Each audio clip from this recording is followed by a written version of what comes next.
Okay, good day and welcome to Tough Talk. My name is Steve Balier, and today I'm here with Jing Li, Director at Investment Attraction South Australia, and we will be talking about sort of a different topic today, more focused on what we new migrants, especially African migrants, could learn from established migrant communities like the Chinese community. Because they have evolved over time, and I think we could learn a fair bit from them. So I'm just going to give Jing the time to introduce himself. Sure. My name is Jing Li, as Steve introduced. I work for the state government as a director for investment attraction. I came about 13 years ago as an international student, studied, worked in the private sector for 5 years, then joined the government and been working since then in the government. So glad to be here to talk to you and answering some questions. Okay, so Jing, it's a pleasure to have you on. I know we spoke before, we had a great conversation, and I talked to you and I said it would be really good to have you, do a formal interview with you so that other people could learn from what you talk to me about. So my first question would be, as a new migrant, of African descent, we could learn a lot from Chinese, but I must realize that we are different in terms of demographic and how long we have been here. So Chinese have been here longer than Africans. They have a much bigger population. But we could still learn from the process how you guys evolved to establish yourself in Australia.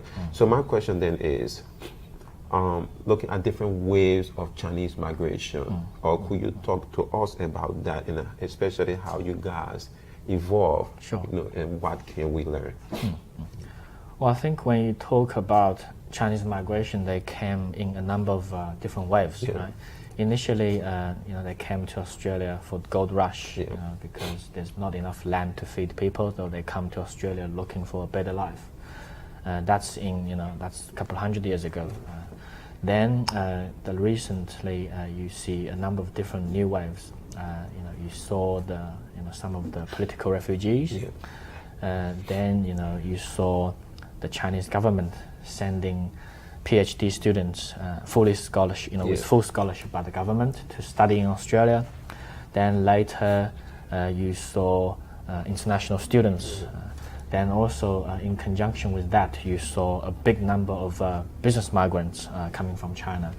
And you're talking about 90% of business migrants of the whole of Australia are coming from China. So that's a very big number. Big, In terms of how people settle, I guess initially, the people came as refugee or as gold rush. They, really settled in the lower end of the society. With a lot of labor work. With it's quite isolated from the mainstream. But then the next wave of the full scholarship PhD students, a lot of them they went back to China to build China you see today. Then you look at international students, they had more options. Some of them settled, some of them left, depending on the opportunity. Some found job, they remain, and some didn't. Like you. Some didn't. They went back to China because, as you know, the economy is booming. A lot of stuff they learned in Australia could be applied back in China. Business migrants, basically, they're looking for diversifications of their assets. So they have some assets here, they have some assets in China. They have some family members in Australia to enjoy the lifestyle. The business migrants, they still travel back and forth because a lot of the business is being done between Australia and China. Much more interaction with the mainstream, more respected than before. And also, gradually, the Chinese community starts to not only form, but start to rise. That's probably what you see in recent years. Okay, I'm just going to ask two questions on that. One has to do with how, because we have come, most of us, there's a bit of, a fair bit of, maybe, I don't know, a big portion of of African migrants that are skilled migrants, but I think there are some that are migrants or refugees background. So how the Chinese who came during the gold rush, who settled in the lower economic end of society, how did they progress? You know, what were investment choices? What did they do? You know, to progress? Yeah, I think for the Chinese, you know, you look at them as individuals, but you also look at as groups. A lot of the Chinese, when they migrate to a new place, I think they are quite focused on developing themselves, you know, finding a job, you know, buy a house, send kids to school. So basically, they, you know, basically start to realize their, you know, dreams in terms in a very realistic way. Yeah. In China, we have a saying: "You will only learn manners when you are fed," which means, you know, you only satisfy your basic needs before you start to look for more in the society. So I think the Chinese is being very realistic in terms of working on themselves to learn English better, to get into the society better, to find a job and you know, move on from there. So that's talking about individuals. And when you talk about Chinese as a group, it's a very vast area in China. You know, that people come from different provinces. Yeah. It's similar to, you know, African people coming from different different countries. Yeah. So a lot of the earlier settlers, I think, offered a lot of guidance to new settlers. The Chinese government, you know, embassy, you know, local communities, chambers, particularly the chambers and the local community are vast in numbers. Yeah. In South Australia alone, you're looking at now over 35 Chinese associations and chambers. In South Australia. Correct. So there are a lot of organizations for new migrants to seek for help, to settle. And help, you know, settle. Yes. Okay. And again, like you talk about respect, you know, so was like, you know, when Chinese came, they settled in the lower end of the economic within in Australia. When did when the Chinese begin to earn the respect of Australia? When did was it due to when Chinese began to grow economically, you know, buy property, establish themselves? How did this respect come about? And two, when you talk about being realistic, you know, in the context of us setting goals and, you know, aspiring to excel in Australia, what do you mean about being realistic? Well, in terms of how actually a community earns respect, I think firstly, you know, when you meet a stranger, the first assessment is really where you're coming from, right? And normally people associate yourself with the country where you come from. Okay. So I think the respect firstly has a lot to do with the Chinese economic growth. Okay.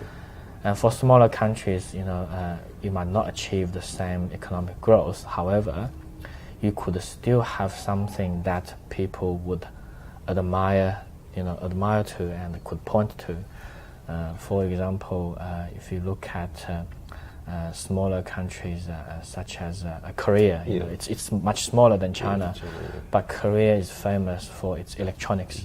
So when people come, there are a lot of positive things that people can associate. So that's a very first impression. But as you settle in a new country or new community, people start to know you as a community, as a group, as an individual. So what you do locally in terms of how you contribute back to the community, to the society, is also very important. So you're looking at two facets. Then I think the next question is you mentioned how Chinese people set goals and being realistic. One important factor in the Chinese culture is education. And you know, no matter how poor a family is, you know, they normally allocate the most resources to education, because they're looking for a change. You know, your father's generation is like this, but they want their next generation to be better. And I believe it's in the Chinese DNA, it's in the culture that they believe education can change people's destiny. So you could see families that could afford, they send people to universities to study engineering, to study dental, dentists, to become doctors, lawyers. And you see people, families with low affordability, they still send their kids to vocational schools to learn a skill. So at least, when the parents, leave the kids, they know that they can, they can rest in peace that their kid has something to support themselves. So that's, I think, very important fundamentals. And over generations, the family, starts to build up to better prosperity, and you go from there. But the fundamental, which is the focus on education, I believe made a really big difference. Okay, so let me take it back to the first wave of Chinese migrants, right? So like skill development versus professional career. In the context of new migrants like us, where do we go? Like, which approach do we use? Should we go for skill development or versus professional or sort of careers?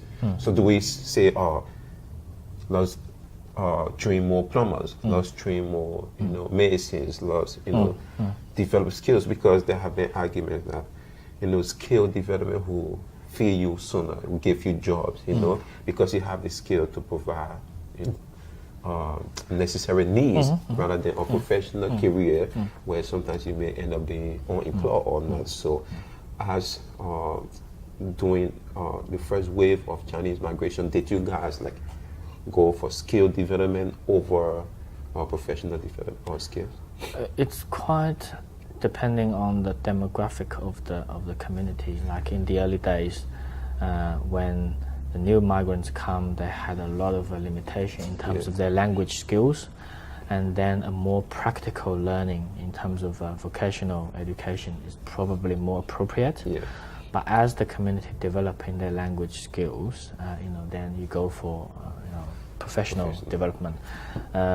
But that's for Chinese though, because you have a very different language system.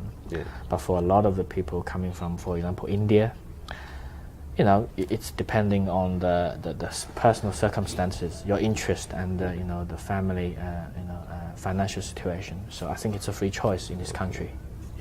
So then, what would be your advice to new migrant communities? Let's say like African community, or community that has come from a refugee background. What would be our best way to go? How do we? What approach should we use to economically develop ourselves?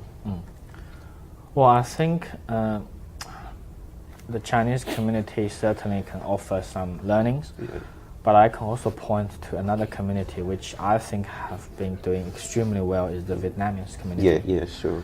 And they came in really recent times, in the 1970s. And you look at their second generation, and I couldn't emphasize more. They've dramatically increased their social status. The second generation, their English is perfect.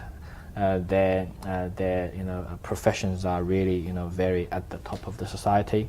So that community, I also pay a lot of respect to them. Within such a short time period, they actually did so well. In terms of for the African communities, I believe leadership is very important. Such as yourself, you actually took the initiative. Wondering how and wondering why. So I think that's very important. This message should be promoted significantly in your community to foster a generation of people with initiatives and wanting to make a change. So that's the seed. And then, a lot of the practical measures, as I mentioned previously, look at your personal situation, make a choice whether you want to, go vocational education or do a degree or find a job first, or, doing community work to contribute back to the society. That's a personal choice. Okay. So let's look at, because this is my own assumption, right? Sure. I've always been a big admirer of Chinese and Asians because there is always a form of economic focus. You know, you focus heavily on economic development. Why is it? Is this something that is truly a focus of Chinese and Asians? Say once we settle in some places, we establish ourselves, have our groceries to sometimes banks and establish institutions. Is that like a focus within your culture and community? I think the trajectory of Chinese history and economic growth or influence in the region or in the world has a lot to do with the then ruling government.